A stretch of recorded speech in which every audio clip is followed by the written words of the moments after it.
Bonjour à tous et bienvenue sur la chaîne de l'Hexamoon Crypto. Nous sommes le vendredi 22 avril 2022, il est 18 h à l'heure à laquelle je fais cette vidéo. Nous allons faire un point sur la situation du Jasmy. Si vous n'êtes pas encore abonné à ma chaîne YouTube, abonnez-vous et activez la petite cloche sur le côté, ça vous permettra de recevoir régulièrement tous les niveaux à suivre sur le Jasmy pour savoir s'il va pump ou s'il va crasher. Mais ça vous permettra aussi de savoir toutes les analyses du Bitcoin qui, je le rappelle, entraînent à la hausse comme à la baisse tout le reste du marché. Vous aurez aussi accès à des crypto-pépites, c'est-à-dire des cryptos à fort caractère explosif pour les prochaines heures et les prochains jours, ainsi que des vidéos formations gratuites pour tous ceux qui veulent apprendre les bases du trading. Allez, on est parti dans l'analyse du Jasmy, mais avant toute chose, je rappelle à tout le monde que tout ce que je vais vous dire dans cette vidéo, ce ne sont pas des conseils en investissement, c'est à vous de faire vos propres analyses, et n'oubliez pas que quand vous prenez des trades, vous pouvez perdre l'intégralité de votre mise. Alors regardez, on commence sur le Jasmy avec une vue plutôt au moyen terme, parce qu'on est en vue semaine en fait. Et qu'est-ce qu'on voit en vue semaine? On voit qu'en fait le Jasmy, il a fait que chuter, clairement, hein, il a fait que chuter, chuter, chuter. Alors il avait été listé sur Binance, c'était le 22 novembre 2021. Et depuis, qu'est-ce qui s'est passé? Comme après chaque listing d'ailleurs, la 95% des crypto-monnaies, une fois qu'elles sont listées, derrière, elles crashent. Elles crashent, elles crashent, elles crashent, jusqu'à ce qu'elles trouvent un bottom. Et une fois qu'elles ont trouvé leur bottom, bon bah là, elles nous font une figure chartiste de retournement haussière. Et après ça, en général, ça pump. Et regardez, nous, notre Jasmy, si on regarde bien, donc effectivement, hein, on voit qu'on a quand même crashé. Bah oui, bien évidemment, on a crashé. Et là, on est en train de former potentiellement une structure de retournement haussière. Alors attention, hein, la structure n'est pas encore validée. Il faut encore attendre un petit peu avant qu'elle se valide. Mais en vue semaine, regardez. Ici, on a un premier creux. Ici, on a un deuxième creux qui est en train de se former. Si on arrive à faire un pump et d'aller venir chercher ici la ligne qui est au 0,0365, et bien là, en fait, on aura une figure chartiste qu'on appelle un double bottom. Un double bottom, je le rappelle, pour tous ceux qui ne connaissent pas encore ma chaîne YouTube, un double bottom, c'est une figure chartiste de retournement haussière à partir du moment où la ligne de coup de la figure, elle est cassée par le haut. Donc la ligne de coup de la figure, en fait, c'est le point de jonction des deux creux. Le point de jonction des deux creux, il est ici. Donc si on doit tracer une ligne, on va tracer une ligne qui rejoint les deux points de jonction, c'est-à-dire ici. Donc comme je vous l'ai dit, les 0,0365. Donc là, qu'est-ce que ça signifie? Ça signifie que tant qu'on n'arrive pas à aller chercher le deuxième creux et qu'il aille chercher cette fameuse ligne des 0,365, bon bah, il n'y a pas de double bottom. Et pour que le double bottom soit validé, il faut absolument qu'on arrive à casser cette ligne par le haut. Je rappelle, tant qu'on n'a pas cassé cette ligne, il ne faut pas s'attendre à ce que ça pump. C'est cette ligne qui déterminera si ça pump ou pas. Une fois qu'on aura break cette ligne, bon bah là, effectivement, on pourra partir sur un joli pump. D'ailleurs, je rappelle à tout le monde, mais un double bottom, c'est une figure chartiste dont on connaît l'objectif. Donc si on va chercher l'objectif de cette figure chartiste, ce sera l'objectif... Oh putain, waouh, ah j'avais pas fait gaffe à ça. Ce sera un objectif à plus 205%. 205, en gros 411 c'est l'objectif, c'est la figure totale. Il faut diviser par 2, donc 411 divisé par 2, ça fait 405, 5. Donc, pardon, ça fait 205, 5.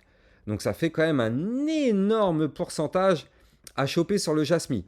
Alors attention, hein, la figure chartiste n'est pas validée, c'est ici qu'elle se validera. Donc si il faut tenter un petit coup de poker, c'est ici qu'il faudra le jouer. Pas avant, parce que je rappelle, hein, la ligne de coup d'une figure, c'est une zone de résistance majeure. Donc ça veut dire que c'est même pas dit que si là on pump, c'est même pas dit qu'on arrive à casser cette ligne. Donc c'est pour ça que je vous dis, si vous voulez tenter de prendre une position sur le Jasmy, à la rigueur, il serait peut-être bien d'attendre qu'on casse par le haut, en vue moyen terme, en fait, en tout cas, ce niveau-là. Pour tous ceux qui veulent prendre une position sur du moyen terme, effectivement, ce sera un très très bon niveau d'entrée. Parce qu'effectivement, si on casse par le haut ce double bottom, là oui, ce sera un joli signal d'achat. Et quoi qu'il arrive, là, si jamais on casse effectivement la figure chartiste la ligne de coup du double bottom, effectivement, il faudra s'attendre à un pump, mais attention, il y a quand même des résistances en cours de route. On aura une résistance ici, Fibonacci, au 0,0488. On aura une autre résistance ici au 0,0716, parce que je le rappelle, hein, un double bottom, figure chartiste de retournement haussière. Donc ça veut dire qu'une fois qu'on aura atteint l'objectif, ce qui peut se passer, c'est que le cours continue de pump.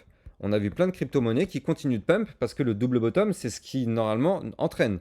On fait effectivement, on va chercher l'objectif, mais une fois qu'on a atteint l'objectif, il est possible qu'on crache, mais le but d'un double bottom, c'est qu'on reparte en prolongation haussière. Donc c'est pour ça que je vous donne quand même les résistances pour la suite.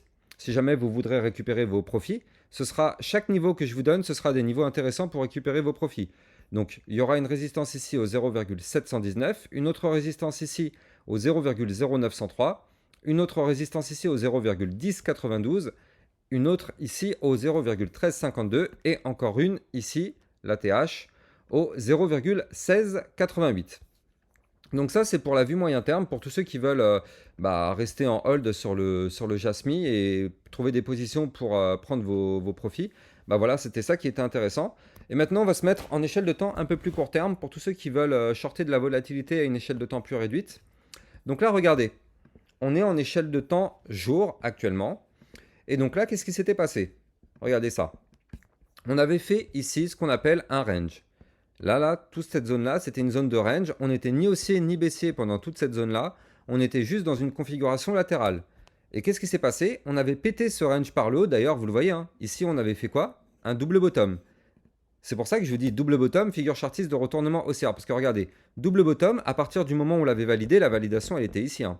Une fois qu'on l'avait validé, regardez, l'objectif, là, je le fais comme ça à l'œil nu, mais l'objectif devait être quelque part par là. D'ailleurs, attendez, on va pas faire ça à l'œil nu, on va le faire vraiment en mode millimétré. Tac, parce que moi j'aime bien la précision. Voilà, l'objectif, il était ici au 0,0230. Et qu'est-ce qui s'est passé? Vous le voyez, hein, on a quand même bien prolongé le mouvement haussier. Parce que c'est ça, un double bottom, c'est le but, c'est de prolonger le mouvement haussier. Donc, enfin, comment dire, c'est de faire, non, excusez-moi, je vous dis des bêtises. Le double bottom, c'est pas de prolonger le mouvement haussier. Le double bottom, l'objectif, c'est de repartir sur une tendance haussière et de prolonger cette tendance haussière le plus loin possible. Donc là, vous le voyez, donc ce double bottom là avait entraîné un méga pump juste derrière. Et quand on se remet rapidement en vue semaine, bah regardez, c'est ce que je vous disais, hein, là on a potentiellement le double bottom qui n'est pas encore validé, et quand on l'aura validé, si jamais il se produit effectivement, bah là on pourra avoir un très très joli retournement haussier. Alors retournons sur la vue jour. Alors en vue jour, regardez ça, donc effectivement on avait cassé le range par le haut, on avait pris 200%, d'ailleurs je rappelle à tout le monde que moi, tous les matins, entre 8h et 10h du matin, je vous fais une vidéo qui parle du Bitcoin.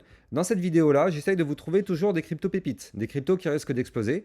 Et je rappelle à tout le monde que le Jasmy, je vous en avais parlé quand on était ici. Je vous avais dit que le Jasmy, il était pas loin d'exploser. Et effectivement, qu'est-ce qui s'est passé depuis sur le Jasmy? Tous ceux qui avaient réussi à suivre ce trade-là, vous avez réussi à choper plus de 200% quasiment. Donc c'était juste énorme en fait. Et ça, vous étiez prévenu avant même que ça explose.